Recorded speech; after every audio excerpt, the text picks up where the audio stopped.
大家好，我是金豪老师。这课我们来在人体照片中去画下他的头骨。这样的训练呢可以多做，但是呢要尽量选择比较常规的角度，不要选择大仰视和大俯视、透视角度太大的这些都不方便绘画。在我们刚刚掌握头骨的基本造型的时候，一定要找那些和我们平常画的角度差不多的，好对应进去。通过这项训练呢，大家能知道头骨和头部的外形关系比较密切的地方。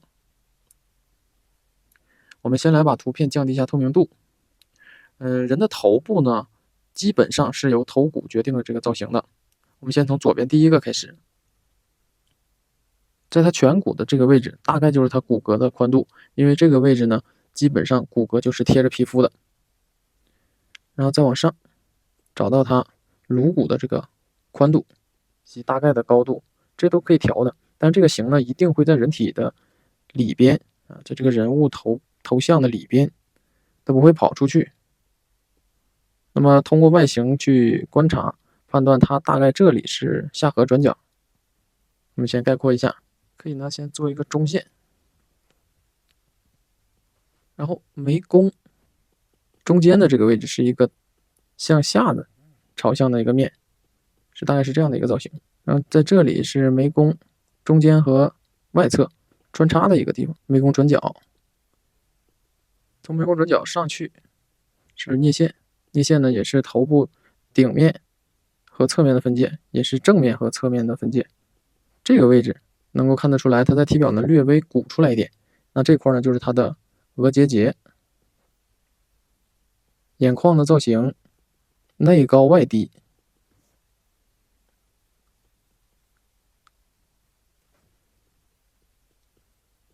从正面看不到颧弓，但是呢能够看到颧弓微微的往外凸出来一点。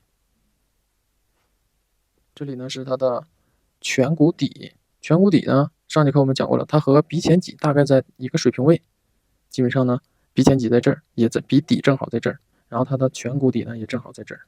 颧骨大概分一下几个基本的朝向面，然后我们看它鼻梁哪里最鼓，这个位置最鼓，也就是它鼻骨结束的地方。从这个位置下来就是它的梨状孔，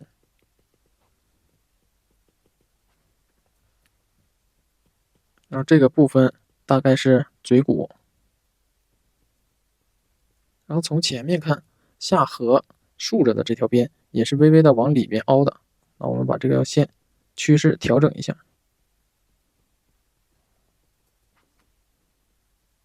然后从前面看，下颌前面的这个位置呢，它是比较窄的。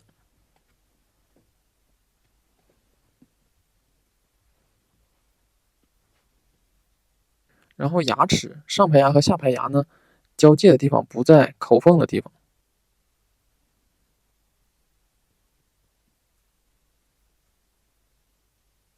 或者呢，牙齿不用画也可以，大概找一下这个界限就可以了。然后把犬突、犬齿这里呢交代一下，下颌结节、科隆突，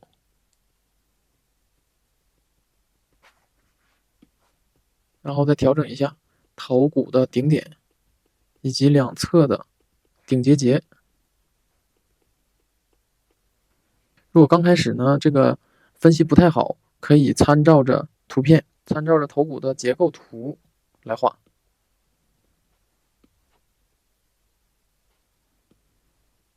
那么我们在上一章呢讲过锁骨，那顺道也把这个锁骨呢画一下。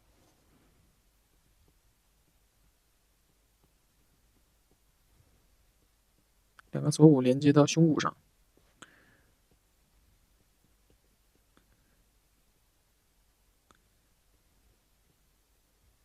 然后我们再来画一下第二个，这个微微有点低头的，这个角度呢也算比较常规。我们可以先从你认为好画的地方入手，你在图片中看的比较清楚的地方入手。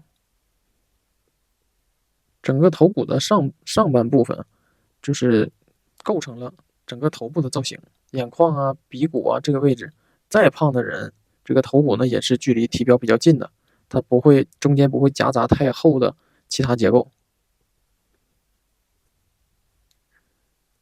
鼻前脊，梨状孔斜向内，然后在它鼻中隔向里边结束的这个地方再往里边一点，就是它的鼻前棘。如果这个角度下，它的鼻前棘，还有这个颧骨底，还有颅骨底水平位呢，也是跟着倾斜过来的。这个位置呢，大概是对的。然后耳朵大概在这儿，耳朵中间这个位置呢，大概就是耳屏，也是半猜测式的去画。其实我们在人头部的图片中去画头骨，线索还是比较多的，需要猜测的地方还是比较少的。那么你对于头骨上面的这个造型呢，可能看不到，看不到的话呢，就要凭感觉去猜，就是画出来的这个形状舒服、协调、合理，这个大小。它这个下巴呢就尖一些，它两侧的下颏结就近一些。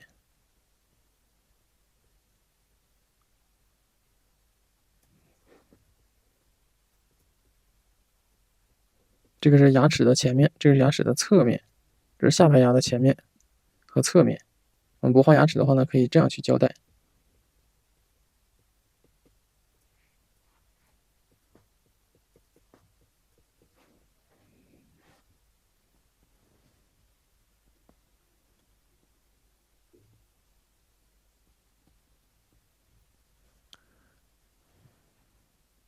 然后把它的锁骨和第一对肋骨稍微的带一下，也就是说胸腔上面的这个圆面。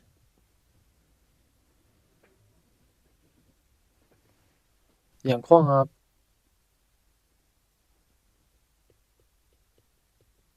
下面我们再来画一下第三个图，头顶的形状、轮廓形。像它这个头发呢，看起来它就是比较厚，隆起来比较高。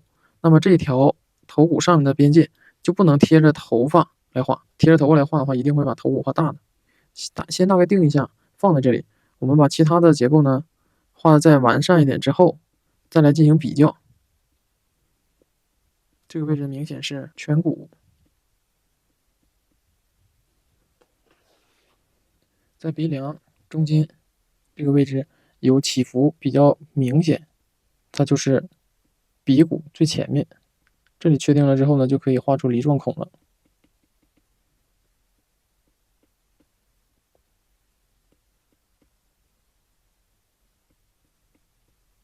那注意这个颞线下来之后呢，它会转一下，然后再转到侧面。然后耳屏，耳屏在这儿，颧弓上面这个边朝向耳屏，下面这个边倾斜，大概和鼻前棘在一个水平位的位置，去确定为它的颧骨底。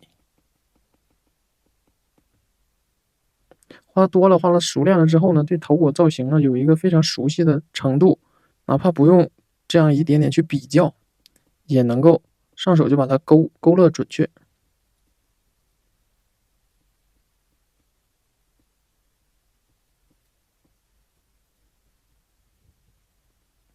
它的上排牙大概是落在口缝处的。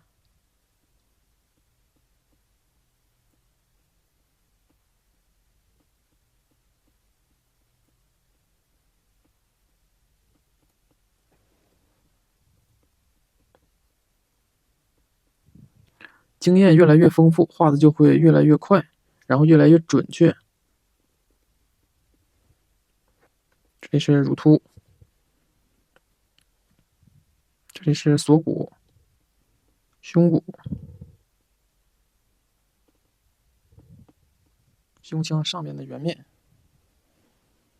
颈椎呢，就是在这个圆面后边中间这个位置连接的。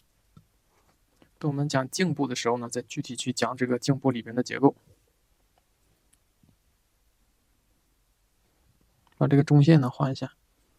我们去掉照片之后，我再来看一下这个头骨的造型。因为它是不同的模特，那么它的形状特征上面、比例上面多多少少都会有些差别，但是它的基本结构、基本造型特征都是不变的。通过这样练习呢，大家应该知道，头骨基本上决定了头部的外部造型，尤其是颧骨以上的这个部分。体表能看到的造型就是头骨的造型，只是下半部分呢会有一些脂肪啊、肌肉啊，会让这个外形稍微的圆润一点。但如果自己在选图进行这项练习的时候呢，就尽量选择这种的比较常规一点的角度的。如果对头骨的造型掌握的特别彻底了，掌握的特别深刻了，然后对透视基础掌握的也比较好了，就可以再尝试更加刁钻的角度。这节课就到这里，我们下节课再见。